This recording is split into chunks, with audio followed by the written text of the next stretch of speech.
श्रीहरी जगत पिता दूर करीतो व्यथा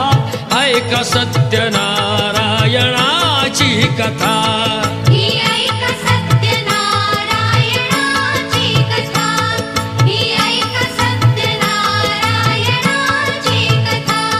मुकुराजा होता महाथोर तयाची पत्नी होती सुंदर नदी किनारी एकदा त्यांनी घातली महापूजा दोघांनी आली एक नौका त्याच मार्गानी नाव भरलेली पूर्ण द्रव्यानी होती व्यापारी साधू बाण्याची रीत पाहण्यास आला पूजनाची उल्का मुकुत्यास बोले ऐकावे व्रत नारायणाचे आचरावे